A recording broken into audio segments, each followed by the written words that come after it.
किसी भी प्रकार का विषय हमें अपनी तरफ ललचा न पावे, भोगने की हमारे अंदर रुचि न पैदा हो। ये तभी हो सकता है जब भगवान का निरंतर चिंतन होगा।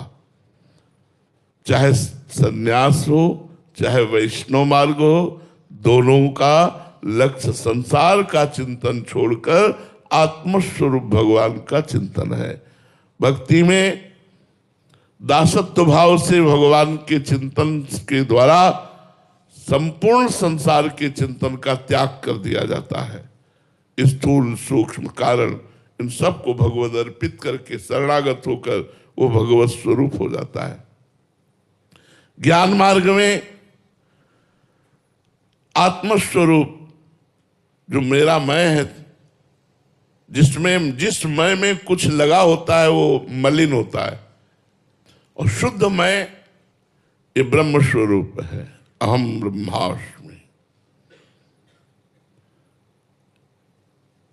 उस आत्मस्वरूप शुद्ध मैं को प्राप्त करने के लिए उपासक ज्ञानी सद्गुरुदेव की शरण में होकर शास्त्रों का स्वाध्याय करते हुए जब चिंतन मनन के द्वारा बुद्धि में विवेक प्रकट होता है तो विवेक लोक परलोक के समस्त भोगों से वैराग्य दिला देता है। जब विवेक प्रकट होता है तो इंद्रियों का दमन करके, मन का निग्रह करके, तितिक्षा सहनशील, चाहे जैसी परिस्थिति हो, सर्दी गर्मी बरसात, मान अपमान निंदा स्तुति, सब में समान भाव रहना, ये तितिक्षु का लक्षण है।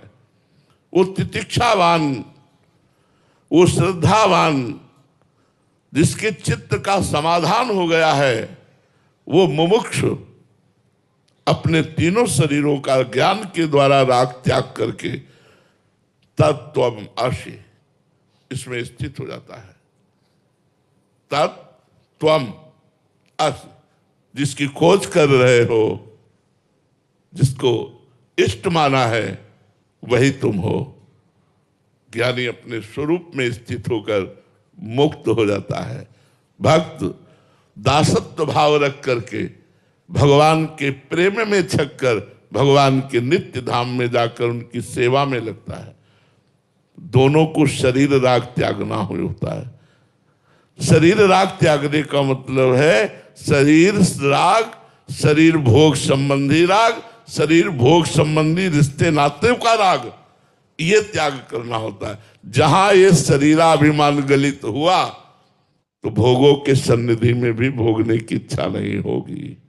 जब तक देहाभिमान है तब तक भ्रष्ट होने के 100% चांस है। जहां शरीराभिमान गया तो फिर भोगता बचा ही नहीं तो भोगे कौन। जब भोगता ही नहीं बचा तो भोगे कौन। भोगता ये देहाभिमान ही तो है। देहाभिमानी अंतःकरण ही भोगता है, यही करता है। अहंकार विमूढ़ात्मा करता हमिति मन्यते, इसी को ठीक करना है। इसी देहाभिमान को शुद्ध ब्रह्म में, शुद्ध परमात्मा में समर्पित कर देना है।